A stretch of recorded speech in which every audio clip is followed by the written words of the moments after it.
मसीह के मधुर नाम में एक बार फिर आपका स्वागत है।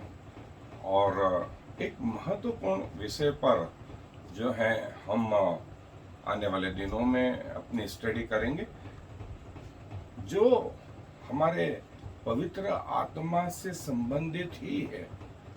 और पवित्र आत्मा से संबंधित है, हमारा पवित्र आत्मा से संबंधित जो अध्ययन है वो हम उससे थोड़ा सा साइड ट्रैक हो रहे हैं। और जैसा हमने पिछले हफ्ते देखा था कि जो है पवित्र आत्मा जब लोगों में आया तो लोग इकट्ठा हुए, वे प्रेरितों से शिक्षा पाने में, संगति रखने में, रोटी तोड़ने में, इन बातों में लौलीन रहे। और जिसकी स्थापना हुई वो था चर्च। तो हमने एक हफ्ते से ज़्यादा जो है वो चर्च के विषय में देखा। आज हम अगले एक हफ्ते तक एक और महत्वपूर्ण विषय है जो इसी से संबंधित है, और उसके विषय में कई लोग जानते हैं और कई लोग नहीं भी जानते हैं। सो मैं चाहता हूं कि हम ईमानदारी से जो है उस चीज को अध्ययन में लाएं। और बाइबल में उसके बहुत सारे वाक्य हैं, मैं एक एक करके आपके सामने लाता रहूँगा।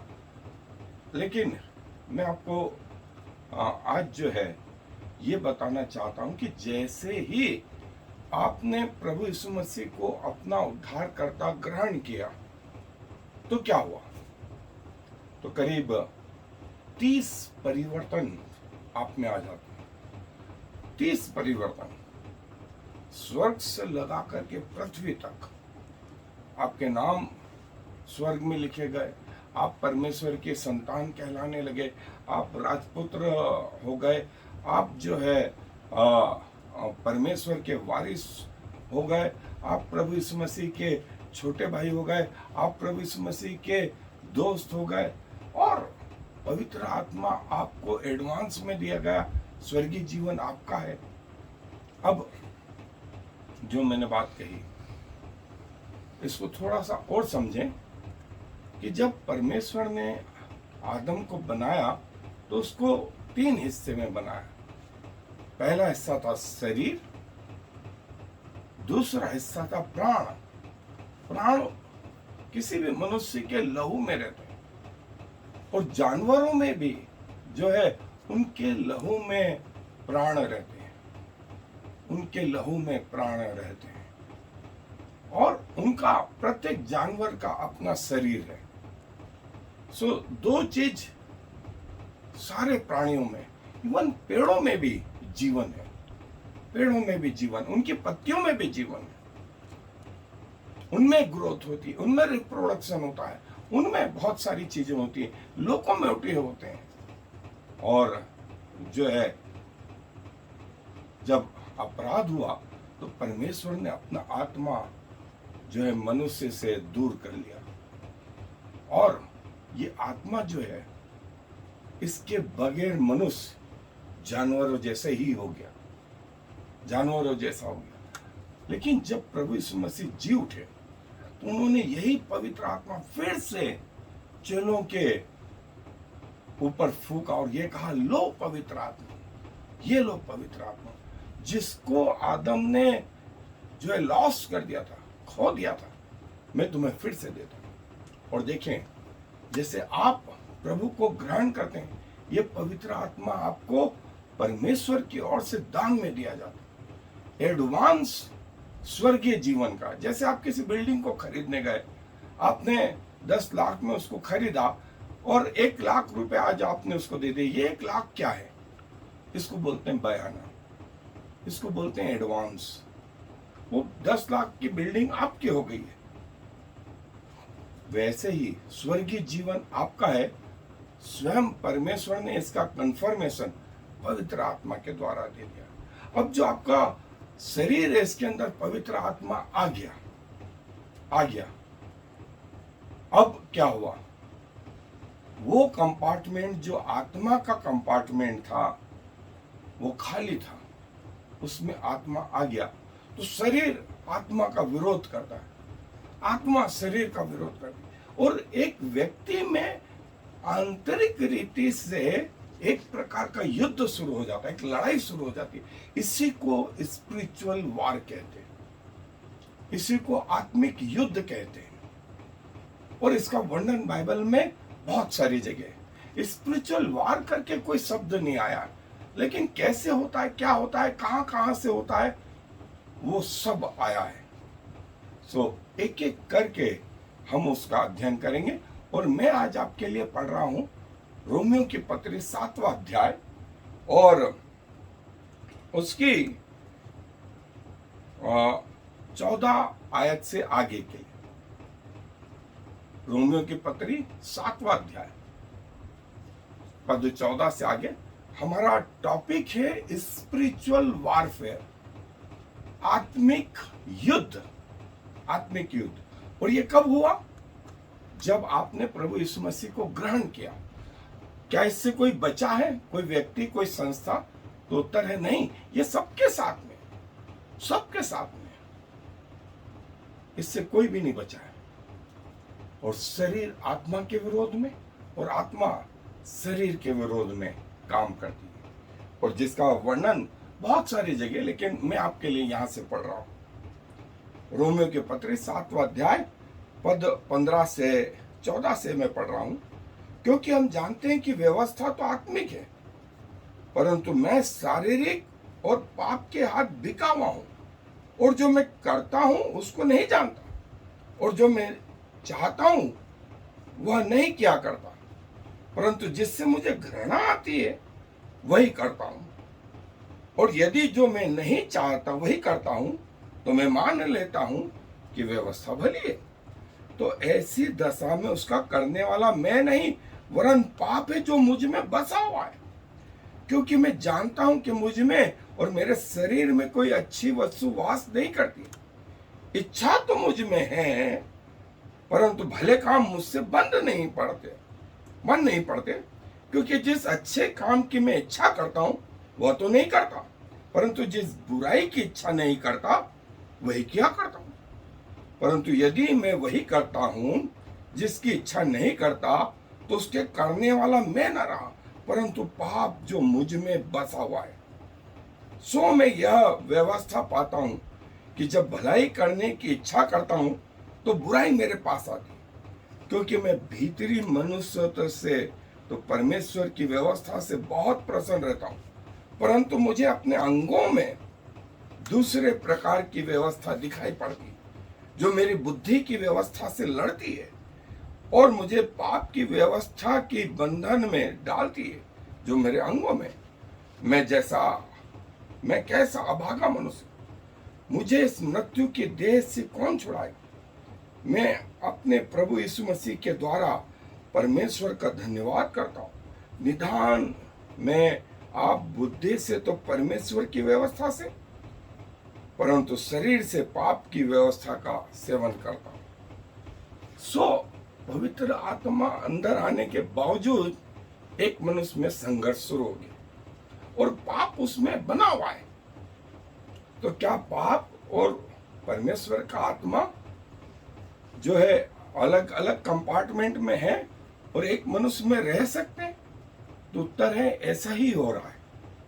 इसी को आत्मिक संघर्ष बोलते हैं, इसी को आत्मिक युद्ध बोलते हैं। शरीर आत्मा को दबाने में लगा रहता है और आत्मा शरीर को दबाने में लगे रहती। और जैसे एक संडे को आपको चर्च जाना, आप थके हुए शनिवार रात में,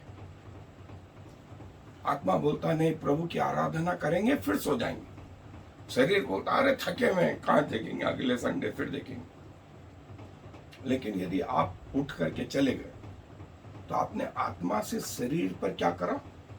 जय प्राप्त करी, जय प्राप्त करी। सुबह 6 बजे उठना है, मॉर्निंग डिवोशन में चलना है, लेकिन ठंड बहुत है, बरसात गिर रही है। अरे बोले सो जाओ, कल देखेंगे, बाद में देखेंगे। लेकिन आत्मा ने कहा नहीं, उठो। और यदि आप उठ गए और आपने परमेश्वर की व्यवस्था पर मन लगाया, परमेश्वर के वचन पर मन लगाया, तो शरीर को आपने एक तरह से पराजित किया आत्मा के द्वारा, आत्मा का परसेंट और बढ़ गया। और ऐसे करते करते एक दिन वो भी आ गया कि आत्मा ही आत्मा और शरीर आप में मर चुका। तब आप यूहन्ना जैसा बोल पाएंगे कि मैं संसार के हाथ और शरीर के हाथ जो है मर गया हूं।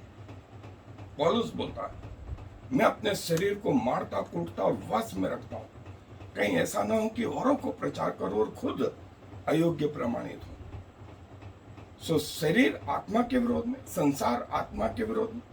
लेकिन यदि ये आत्मा के द्वारा आपने इन पे कंट्रोल करना सीख लिया तो एक दिन ऐसा भी आएगा कि आपका कटोरा भर जाएगा, और जैसे ही आपका कटोरा भरेगा आपका, तब आप दूसरों को देने वाले होंगे, दूसरे आपसे आशीष पाएंगे। और यही तो दाऊद बोलता है भजन 23 में कि मेरा कटोरा उमड़ रहा है। जब आपका कटोरा उमड़ेगा तब दूसरे लोग आशीषित होंगे। और इसी को, जिस दिन ये अवस्था आ गई कि आपका कटोरा उमड़ने लगा, इसी को आत्मिक बपतिस्मा बोलते हैं। और तब परमेश्वर अपने पवित्र आत्मा के वरदान आपको देता है, जिससे दो चीज होती है, परमेश्वर की महिमा होती है और कलीसिया बढ़ती है, कलीसिया उन्नति पाती है। उसमें आपकी ग्लोरी नहीं, आपकी महिमा नहीं, परमेश्वर की महिमा ऊपर और पृथ्वी पर कलीसिया की महिमा। इसी को आत्मिक बपतिस्मा, इसी को आत्मिकता के वरदान, और तब परमेश्वर आपको आशीष देने लगते हैं आत्माएं जीतने के द्वारा। आप किसी भी क्षेत्र में हो, आप एक आत्मा जीतने वाले परमेश्वर के सेवक हो जाते हैं। सो ये सारांश था, ये सारांश था। सो इसको थोड़ा सा हम और अध्ययन के द्वारा देखेंगे। सो आज मेरे साथ, तो जैसा मैंने बताया कि स्पिरिचुअल वारफेयर, आत्मिक जो युद्ध है, इसमें हर वो व्यक्ति है जो प्रभु यीशु मसीह पर भरोसा करता है। और जब आप प्रभु यीशु मसीह को आपने ग्रहण किया तो आप नरक से स्वर्गीय जीवन में आने का आपने निर्णय किया।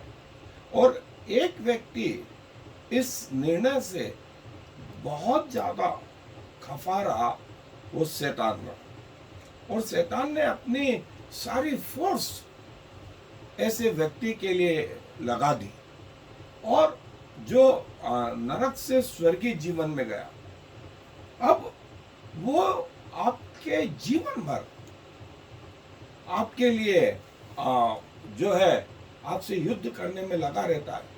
और ये कि आपको कहीं ना कहीं गिराए, वापस जो है अपने राज्य में ले जाए, इसी को बोलते हैं वारफेयर, स्पिरिचुअल वारफेयर, जो हर व्यक्ति की जो है आत्मिक स्थिति होती है प्रभु यीशु मसीह को ग्रहण करने के बाद। और आपका विरोध जो है वो स्वर्ग से लगा करके मध्य आकाश, फिर पृथ्वी पर आपके अधिकारी और पृथ्वी की शक्तियां, आपका खुद का शरीर और संसार, ये सब आपके विरुद्ध आ जाते हैं।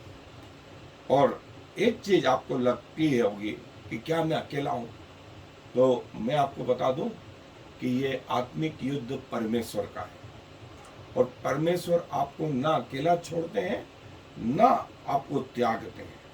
सो ये जो है आत्मिक युद्ध की स्थिति कई लोगों के जीवन भर चलती रहती है, और कई लोग इसे समझ नहीं पाते। और शैतान जो है, इसको आपके लिए जो है उसके स्वर्गदूतों का आपको गिराने के लिए वर्णन करता है।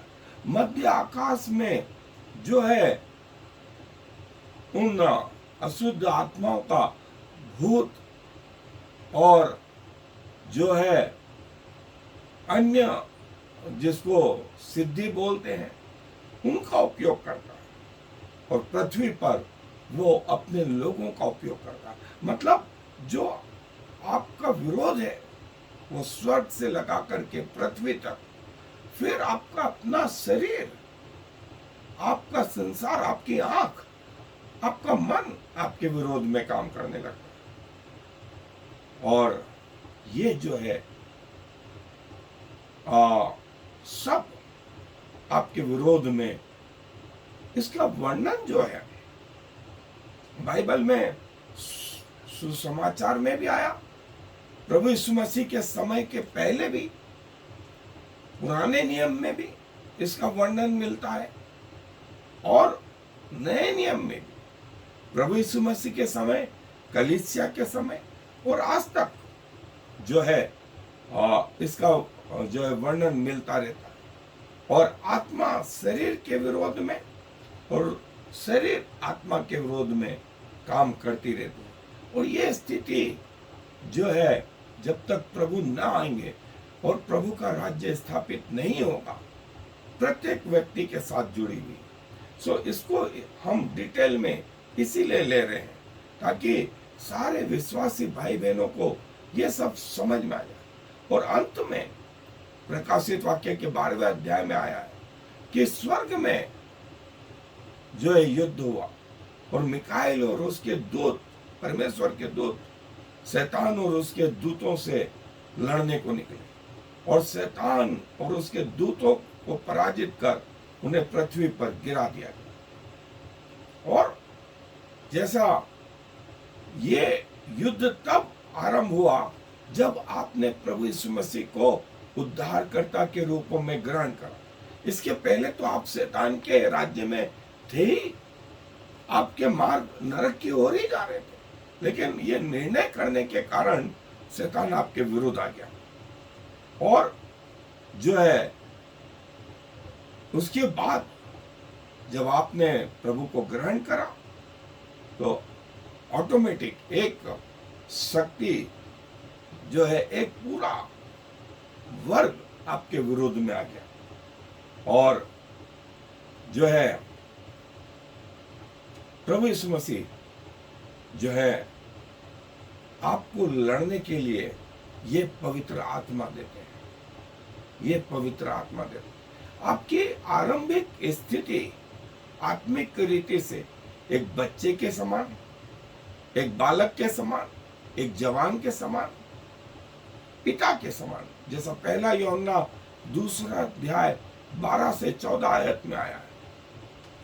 और जब तक आप परिपूर्ण नहीं हो जाते, परिपक्व नहीं हो जाते, आपका कटोरा उमड़ने वाला नहीं हो जाता, तब तक आप स्वयं संघर्ष करते रहते। और एक स्थिति ऐसी भी आती है कि आप सब के ऊपर होते हैं, आप एक आशीषित परमेश्वर के जन होते हैं। फिर जिस भूमि पर आपके कदम पड़ते हैं वो भूमि आशीषित होती है, जिस काम को आप हाथ में लेते हैं वो काम आशीषित होता है। और शैतान और उसके दूत आपसे डरने लगते हैं, आपसे डरने लगते हैं। लेकिन इस स्थिति में आने के लिए समय लगता है। जैसे मैंने बताया, आत्मिक रीति से आप एक छोटे से बच्चे हों, चाहे किसी भी उम्र में हो, लेकिन धीरे धीरे करके जो है बढ़ते जाते हैं। आपका प्रार्थना का जीवन, आपका परमेश्वर के वचन को पढ़ने का जीवन, आपका संगति का जीवन, आपका पवित्र आत्मा के ऊपर जो है उसके अधीन जीवन, आप शरीर से लड़ते हैं, आप जो है संसार से लड़ते हैं। और मैं 3 सब बोलता हूं, शैतान, संसार और शरीर, इन 3 से आपकी लड़ाई लगातार होती रहती। लेकिन एक समय ऐसा भी आता है कि आप जो है शरीर पर भी जय प्राप्त कर लेते हैं। जैसा यूहन्ना बोलते हैं कि मैं जो है संसार के दृष्टि में और संसार मेरी दृष्टि में मर गया। और पौलुस जैसे भी आप कह सकते हैं कि मैं अपने शरीर को जो है उसके अभिलाषाओं समेत क्रूस पे चढ़ा चुका हूं, और अब मैं नहीं वरन मसीह मुझ में जीवित है। परमेश्वर के दूत आपकी सहायता के लिए लगातार उपस्थित रहते। आपको परमेश्वर को मालूम है कि शैतान अब आपके विरुद्ध आ गया। वो फाड़ खाने वाले भेड़िए के समान आपके पीछे पड़ा और चाहता है कहीं न कहीं आपको गिरा दे। सो परमेश्वर अपना आत्मा आपको इसीलिए देते हैं जो आपको परमेश्वर जैसा बनाने में लगा रहता है। और आप एक सैनिक की तरह रहते हैं जिसका अगुवा, जिसका जो है सूबेदार, या यूं कहें जिसका हेड लीडर स्वयं प्रभु यीशु मसीह, स्वयं प्रभु यीशु मसीह, जिसका वर्णन प्रकाशित वाक्य के 19वें अध्याय में भी आया कि प्रभु हमारा सबसे आगे, और कैसे जो है ये सब लोगों के विरुद्ध में तैयार हो जाता है कि उनको फाड़ खाए, लेकिन परमेश्वर से डरता है, परमेश्वर से डरता है। और परमेश्वर ने आपकी सारी चेन तोड़ दी, सारे बंधन तोड़ दिए, सारे श्राप तोड़ दिए। अब जादू टोने की ताकतें आपके विरोध में काम नहीं करती, मसीह लोगों के विरोध में काम नहीं करती, क्योंकि उनके अंदर पवित्र आत्मा है। जब तक वे खुद शैतान को अलाउ न करें तब तक शैतान उनके अंदर आ नहीं सकता। ये मिकाईल, ये गिराए हुए स्वर्गदूत और शैतान, और युद्ध जारी है। ये युद्ध खत्म हो गया तो नहीं हुआ, ये युद्ध अभी भी जारी है और जब तक रहेगा, जब तक मसीह यीशु न आए, जब तक मसीह यीशु न आए। सो हर व्यक्ति इसमें जुड़ा हुआ है, हर व्यक्ति के साथ। सो प्रत्येक व्यक्ति की आत्मिक स्थिति ऐसी ही है और कई लोग पूरा जीवन इस संघर्ष में लगा देते और जो है इससे पार नहीं हो पाते, शरीर आत्मा के विरोध में और आत्मा शरीर के विरोध में। और कई लोगों के जीवन इसमें खत्म भी हो गए, समाप्त हो गए। जो सचेत नहीं रहे वे जो है बड़ी जल्दी आंखों के अभिलाषा में गिर, शरीर की अभिलाषा में गिर गए, जीविका के घमंड में गिर गए। और शैतान जानता है कि किस मनुष्य की क्या कमजोरी है, उसके सामने वही चीज ला करके रखते और लोग शैतान के उस चुंगल में फंस जाते, चुंगल में फंस जाते। तो प्रभु आपकी सहायता करना चाहता, आपको अकेले नहीं, आपको अकेले नहीं। ये वो मनुष्य के शरीर की अभिलाषा है, संसार की अभिलाषा है, और ये सब उस विश्वासी के जीवन में आ जाती है और वह काम करने लगता। उसको जीतने का तरीका, उससे पार पाने का तरीका यही है कि आत्मा की सुने, आत्मा की सुने, प्रभु से मांगे कि मेरे आत्मिक कान खोले कि मैं प्रभु की वाणी को सुन सकूं, मेरे आत्मिक आंख खोले कि मैं प्रभु को निहार सकूं। और जो है 3 लेवल यहाँ बताए हुए, लेकिन मैं आगे आपको सारे बातें बताऊंगा कि जैसे प्रभु को आपने ग्रहण करा, आपके लिए स्वर्ग में, मध्य आकाश में और पृथ्वी पर, तीनों स्तर पर युद्ध शुरू हो गया, युद्ध शुरू हो गया। और जो है प्रभु के दूत प्रभु के लोगों की सहायता करते और ये शैतान के दूत आपके विरोध में काम करने लगते। और कैसे हम परमेश्वर के इन हथियारों को बांध लें कि शैतान का सामना कर सके। और वहां वो बोलता है इफिसियों के 6 अध्याय में, तुम्हारा युद्ध जो है वो मांस और लहू से नहीं, वरंतु संसार के और आकाश के अधिकारियों से। सो बहुत सारी शैतानी ताकतें आपके विरुद्ध में आएंगी, लेकिन आप अकेले नहीं। इसके पहले वो सब सामना तो वो तकलीफें तो आ रही थी, लेकिन सामना आप अकेले कर रहे थे। लेकिन अब प्रभु आपका सामना करेंगे, प्रभु आपकी ओर से लड़ेंगे और जो है एक दिन जो है आपको विजय जीवन में लिए चलेंगे। और ये जो वार है ये दिखता नहीं है, ये वार जो है आत्मिक युद्ध जो है इनविजिबल है, दिखता नहीं है, संसारिक आंखों से दिखता नहीं है, इसलिए जो इसके हथियार है वो भी नहीं दिखते। और एक एक करके जो है हम इस टॉपिक को जो है लेंगे। सो आए, अपने आप को प्रभु को समर्पित करा है जैसे आपने, इसके बाद प्रभु को अलाउ करें आपके जीवन में कंट्रोल करने के लिए। प्रभु को अपने जीवन का सेंटर बिंदु बनाएं, ताकि जब शैतान हमला करे तो आप नहीं, प्रभु आपकी सहायता करें।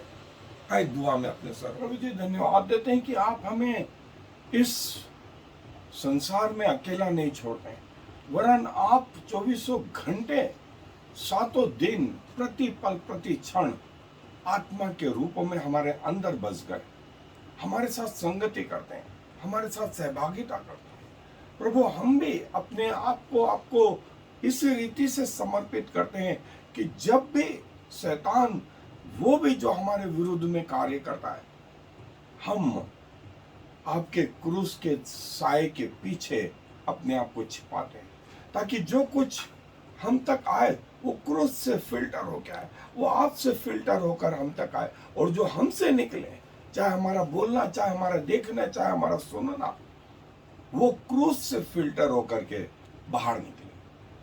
सो बहुत सारी अननेसेसरी चीजें जो है उस क्रूस के द्वारा रोक दी जाए, और प्रभु धीरे धीरे करके हमें आत्मिकता में बढ़ाए, हमें विजय जीवन दे, हमारी आत्मिक आंखों को खोलें कि हम आपको निहार सकें, हमारे आत्मिक कानों को खोलें कि हम आपको सुन सकें, हमारे हृदय को प्रभु ब्रॉड करें, इसके अंदर आप केंद्र बिंदु हो और हमारे जीवन का संचालन आप करें, क्योंकि इस विनती को प्रभु यीशु मसीह के नाम से मांग लेते हैं। आमीन। I am the Lord. There is no other God. I have prepared you even though you do not know me, so all the world from east to west will know there is no other God. I am the Lord, and there is no other.